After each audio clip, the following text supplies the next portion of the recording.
오늘도 거룩한 주님의 날, 주님이 우리와 함께 하시는 줄로 믿습니다.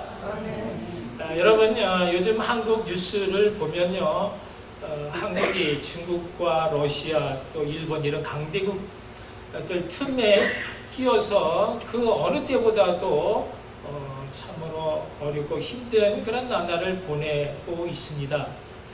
해방 이후에 한 번도 한국 영공 침범당한 적이 없는데 며칠 전에 중국과 러시아가 함께 연합 공군 훈련을, 항공 훈련을 한다고 독도 영공을 침범했습니다.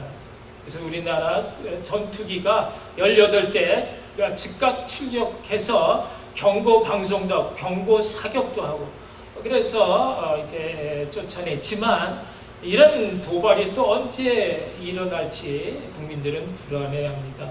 근데 국민들이 요즘 더 불안한 것은요, 일본이 한국에 대해서 경제 보복을 하고 있다는 사실 아시죠? 지난해 한국의 대법원에서 전범기업인 일본의 그 신일철 금주 주금 기업이죠.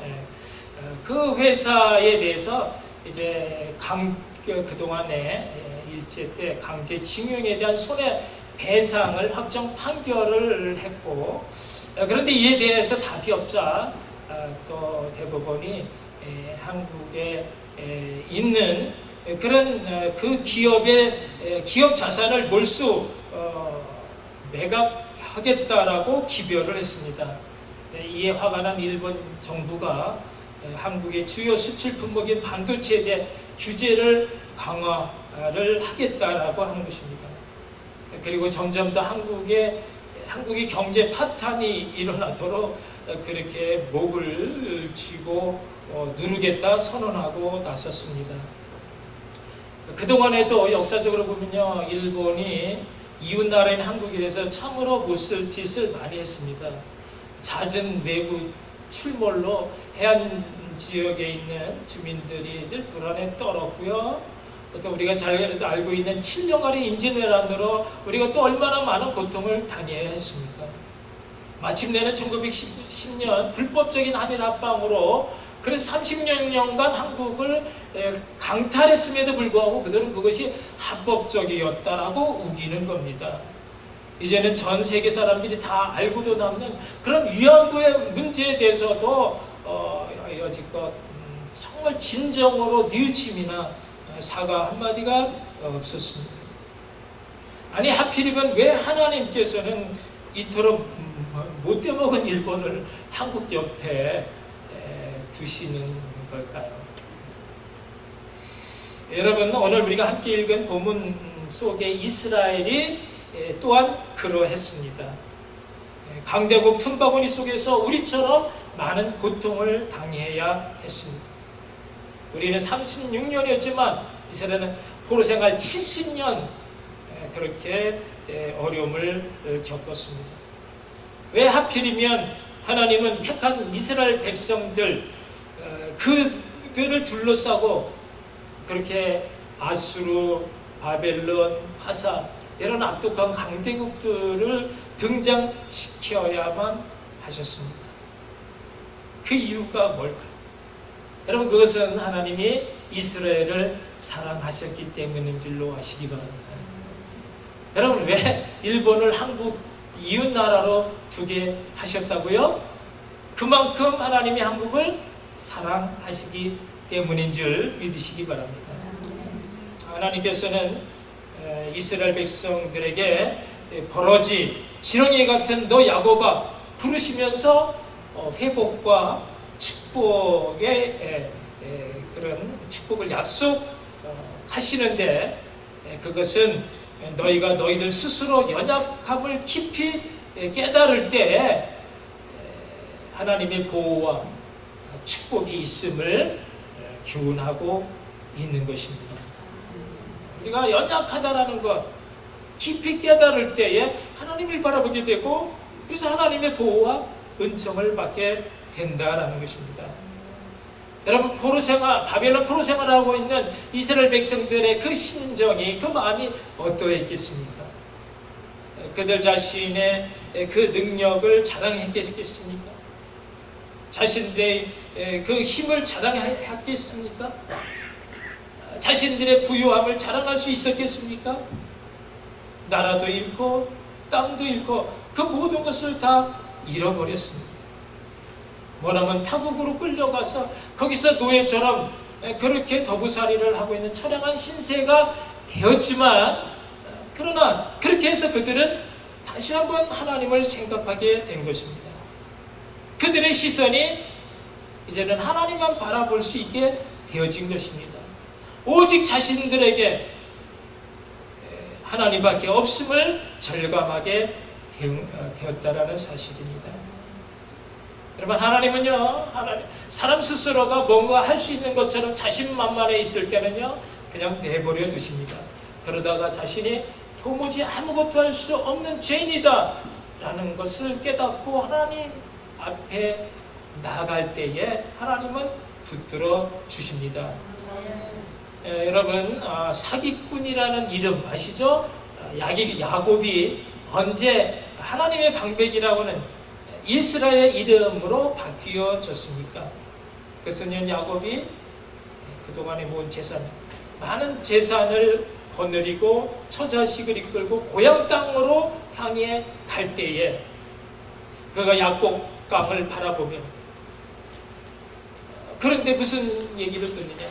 자기가 지금 고향으로 간다라고 하는 소식을 듣고 자기 형 에서가 400명의 군사를 거느리고 자기를 마중 나온다는 그 말에 마음이 완전히 무너져 버렸습니다.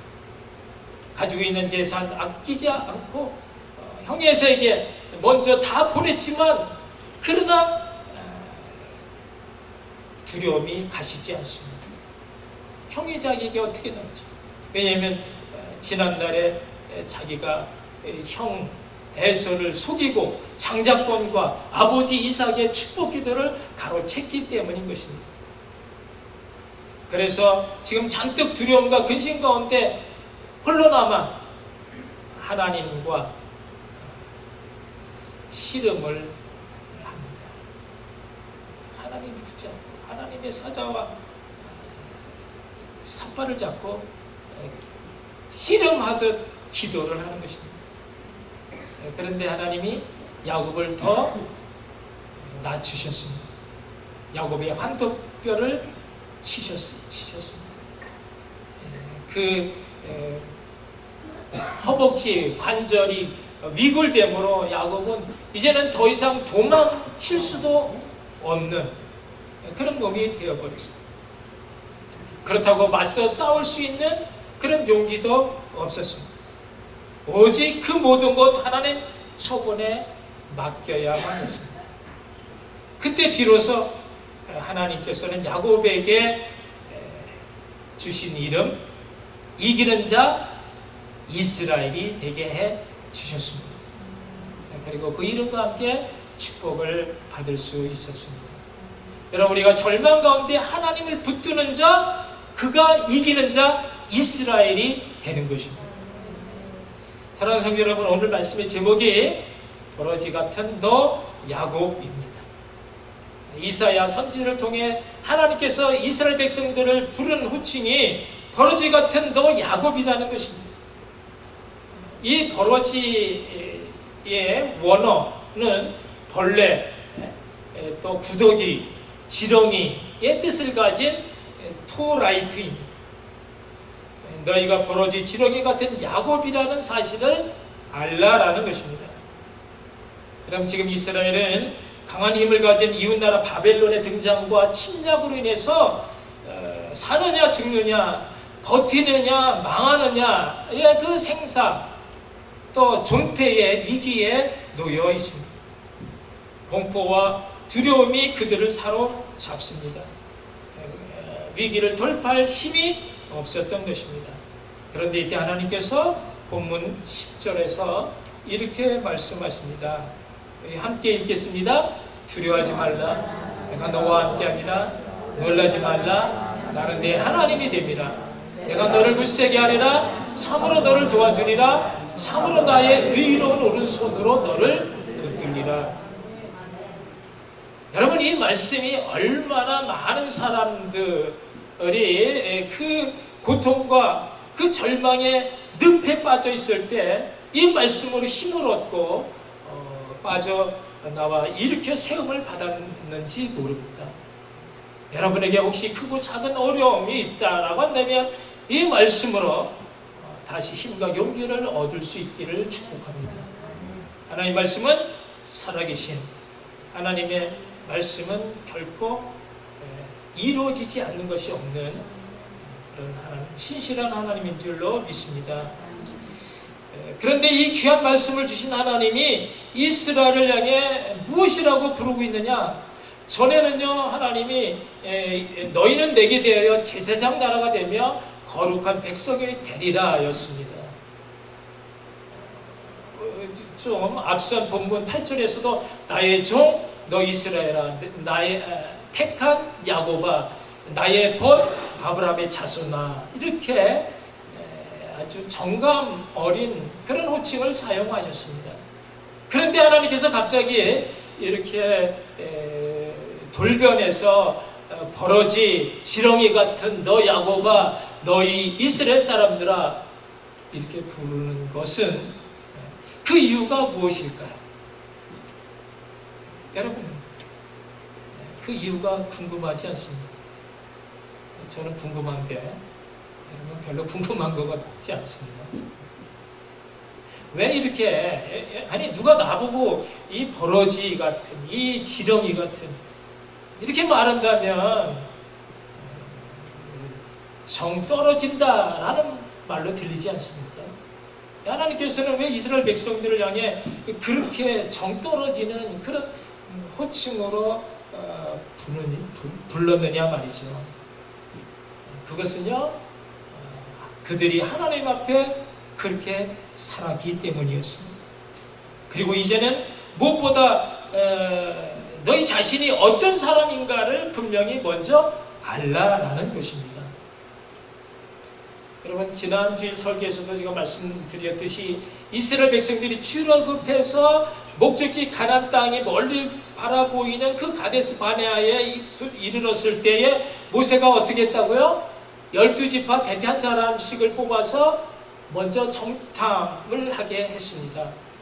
12명이 똑같이 가서 똑같은 그런 가나안 땅을 둘러보고 보고를 합니다. 그런데 여호수아 칼렙은 우리가 그 땅을 올라가서 그 땅을 취하자, 우리가 능히 이기리라, 이렇게 보고를 한 반면에 나머지 10지파 10사람들은 우리가 그 땅을 밟을 수 없다, 그들은 우리보다 강하다, 거기서 우리는 신체 건장한 그런 네피림의 우선 안악의 거인들을 보았으며 우리는 스스로 보기에도 메뚜기 같았다라고 보고를 합니다. 이 믿음 없는 보고 때문에 이스라엘 백성들은 불신앙과 불순종의 삶을 살아야 했고, 그래서 이스라엘은 40일의 정탐 그 날수를 계산해서 40년 동안이나 혹독한 광야 훈련을 받아야 했습니다. 이스라엘 백성들이 자신들을 메뚜기 버러지 지렁이 같다라고 스스로 낮추었고 절망까지 했습니다. 그런데 문제는 그들이 그토록 연약한 그들을 이곳까지 이끌어 주셨고 그들과 함께 하사 그들을 지켜주신 하나님을 망각하고 무시했다라고 하는 것입니다. 그렇지만 그렇다 하더라도 여러분, 보통의 경우에는 자기 누군가가 겸손한 마음으로 자기를 낮춰 난 못난 사람이고 그래서 나는 큰일을 맡을 수 없는 사람입니다 라고 겸손하게 말을 한다면 그렇군. 그런데 거기에 대해서 그렇군요, 당신 말대로 당신은 정말 무능하고 쓰레기 같은 사람 맞습니다. 당신에게는 허접한 일만 맡기고 중요한 큰 일은 맡기지 않겠습니다 라고 말을 한다면, 그러면 듣는 그 사람 얼마나 섭섭하겠습니까? 이스라엘 백성들이 스스로를 낮추어 그래서 메뚜기 같다라고 했을 때 하나님은 그들을 향해서 아니야, 너희들은 세상에 대해서 거룩한 제사장 나라이고 또 소중한 하나님의 백성이며 또 위대하고도 존귀한 하나님의 자녀야. 너희는 을이 아니고 루저가 아니고 흙수저가 아니고 너희는 금수저가 맞아. 뭐 이렇게 말씀하셨다면 얼마나 좋았겠습니까? 그런데 하나님은 그렇게 말씀하시지 않고 그래 맞아. 너희들 스스로가 생각하는 것처럼 너희는 버러지 같은 지렁이 같은 그런 메뚜기일 뿐이야. 너희들은 쓰레기이고 아무짝에도 쓸모없는 아무것도 할 수 없는 무능하고도 무지한 구더기 같은 그런 겨우 꿈틀거리다가 인생 끝나는 그런 하찮은 존재인 것이 분명해. 하나님 그렇게 말씀하신 것입니다. 저는 못난 자식입니다 라고 했을 때 그래 맞아, 너는 정말로 못난 자식이야. 이 지질이 궁상파상하. 하나님이 그렇게 말씀하신 것입니다. 그러나 이것으로 끝이라면, 여기까지만이라고 한다면 여러분 우리는 소망이 없습니다. 하나님은 그저 불난집에 부채질을 했을 뿐입니다. 그런데 중요한 것은 그 다음인 것입니다. 하나님께서 이어서 말씀하시기를 너는 메뚜기 같고 버러지 같은 야곱이지만 내가 너를 이스라엘이 되게 했다.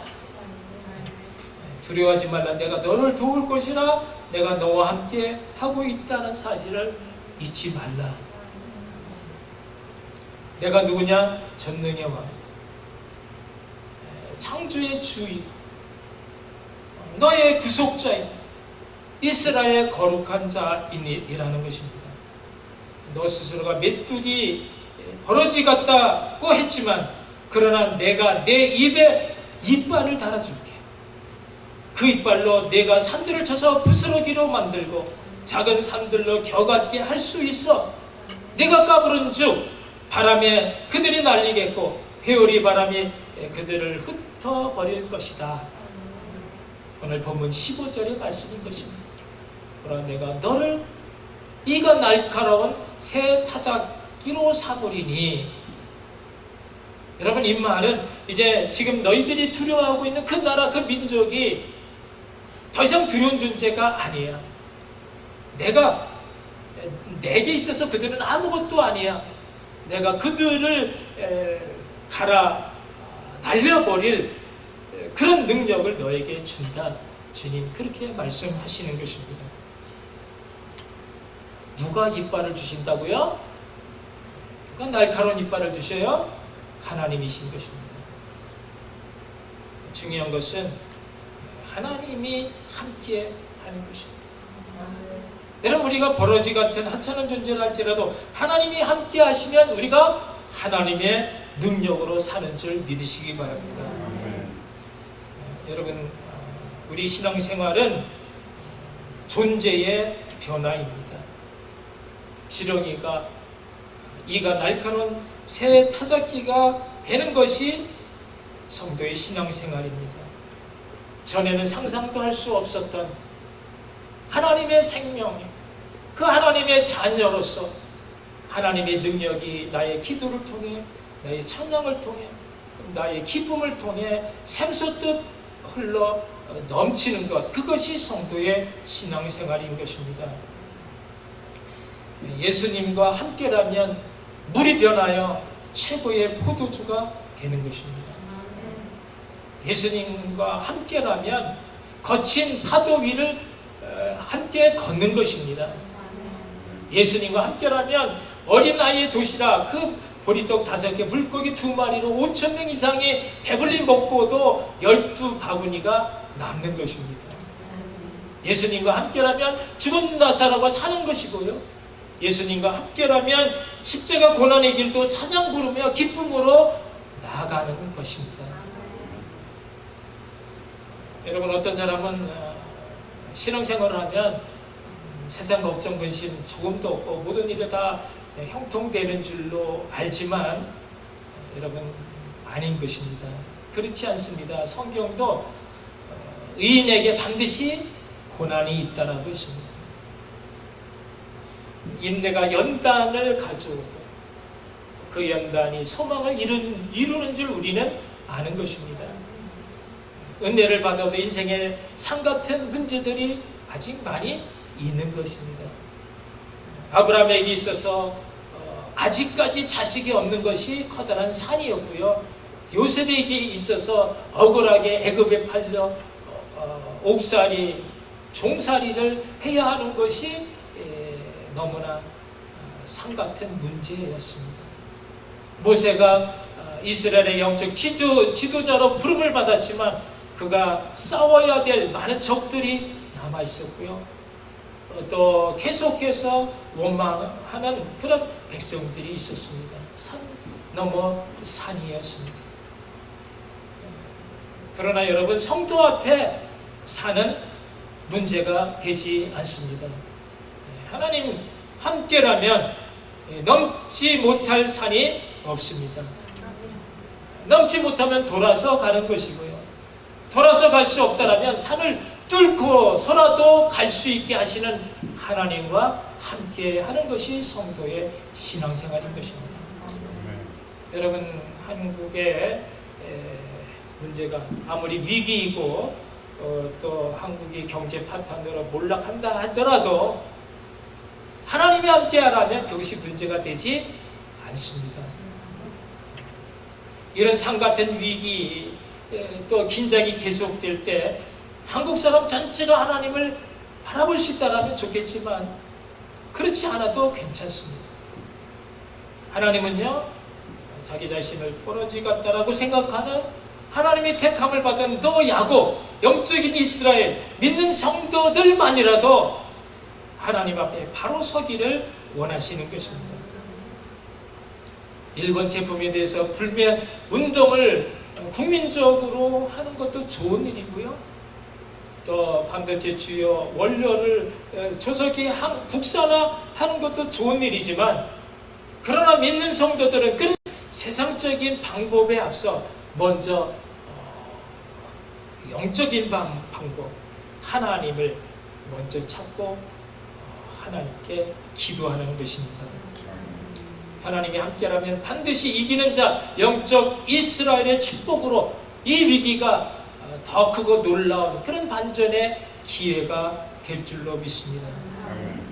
일본이 어떤 수작으로 또 어떤 엉뚱한 그런 문제를 제기한다 할지라도 온 교회, 온 성도가 하나님만을 바라보며 기도할 때에 한국은 이가 날카로운 그런 새 타작기가 되어 그 모든 문제를 능히 갈아 날려 버림으로 하나님과 함께하는 그런 즐거움으로 전 세계에 하나님의 능력을 나타내 보이며 이로 말미암아 주님을 자랑하는 예수 복음의 나라가 될 줄로 믿는 것입니다. 아멘.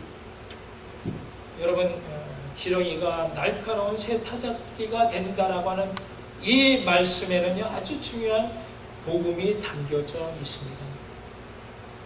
버러지 같은 죄인인 성도가 예수님 믿는 그 믿음으로 이 시대를 깨우는 그런 영적인 파수꾼이 된다라는 것입니다. 예수님은 버러지, 지렁이 같은 죄인들을 위해 제대로 꿈틀 한번 하지 못하고 조롱받고 멸시천대 받으시면서 십자가 위에서 무기력하게 죽으셨습니다. 로마 병정들과 외식하는 종교자들, 종교 지도자들, 그리고 어리석은 백성들이 내가 정말 하나님의 아들이라면 남을 구하기 전에 먼저 너부터 구해봐라. 당장 십자가에서 내려와 보라. 그렇게 조롱하고 또 비웃었지만 예수님은 외마디 비명 쉬는 소리 한번 내지 않으시고 저들의 죄를 사하여 주옵소서 기도하시고는 조용히 숨을 거두셨습니다. 그러나 그 십자가에서 무력하게 죽으신 예수님이 3일 만에 부활하신 것입니다. 십자가에서 무력하게 죽으신 예수님 십자가 복음이 결국 로마를 정복했습니다. 십자가 위에서 무력하게 죽으신 예수님 복음이 지금까지 땅 끝을 향해 전파되고 있습니다. 그리고 마지막 날 예수님께서 다시 오셔서 키를 들고 쭉정이와 알곡을 나눌 것입니다. 그날을 위해 주님은 자기처럼 조용히 죽어줄 줄 아는 그런 버러지 같은 겸손한 죄인들을 불러 자신의 능력을 입히사 부활의 새 타작기가 되게 하십니다. 여러분의 문제가 무엇이든, 이 시대의 아픔이 무엇이든, 한국의 위기가 무엇이든, 미국의 문제가 무엇이든 자신의 연약함을 고백하며 의뢰하는 기도의 사람들을 불러 하나님은 내가 너를 굳세게 하리라, 참으로 너를 도와주리라, 참으로 나의 의로운 오른손으로 너를 붙들리라 말씀하시는 그 하나님과 함께 여러분이 이 시대에 복음의 나팔수가 되어지는 그런 복된 여러분 모두가 되시기를 축복합니다. 하나님께서는 우리들의 죄와 사망, 질병, 환경의 저주까지도 그 모든 어려움과 문제에서 우리를 구원하시기 위해 하나밖에 없는 너무나 귀한 아들 예수님을 아끼지 아니하셨습니다. 아들까지라도 우리 위에 아끼지 아니하신 하나님이 그 무엇을 우리에게 주시지 않겠습니다. 우리를 버리시겠느냐 말이죠. 여러분, 하나님이 결코 내가 배운 것이 없다고, 내가 실패한 인생이라고, 못난 자식이라고, 병든 몸이라고, 죄를 밥 먹듯 말아먹는 죄인이라고 해서 버리시는 법이 없다라는 것입니다. 그가 누구든 하나님과 함께 하기를 원하기만 하면, 그래서 하나님 앞에 나오기만 한다면 하나님은 그를 불러 믿음 위에 믿음을 선물해 주시고 그를 의롭게 하시고 새롭게 하사 하나님의 신실한 일꾼 삼아 주십니다. 하나님이 함께 하심이 여러분 평생의 삶 가운데 늘 충만하시기를 주님의 이름으로 축원합니다. 기도하시겠습니다. 정말 내 마음 하나님과 함께 하기를 진정 원하고 있는가? 혹시라도 내가 하나님을 피하고자 하는 그런 어리석은 또 세상의 재미와 쾌락 또 내 어떤 죄성으로 인해서 하나님을 피해 달아나고자 하는 그런 것 저건 없는지 하나님 오시옵소서. 나의 연약함을 받아주시고 나로 하여금 하나님과 함께하는 그런 놀라운 하나님의 사람 되게 해달라고 다시 한번 기도하시겠습니다. 사랑의 하나님, 은혜를 감사합니다. 오늘도 연약한 심령 위에 은혜를 더해 주셔서 주님을 바라보게 해주신 것 진심으로 감사합니다. 하나님, 나는 알 수 없사오니 그러나 나에게 주님을 사모하는 간절한 믿음을 허락해 주심으로 이제는 주님과 함께 이 약한 세상에 물들어가지 아니하고 구별된 하나님의 자녀 백성으로서 주님 앞에 좀 더 아버지 하나님 겸손한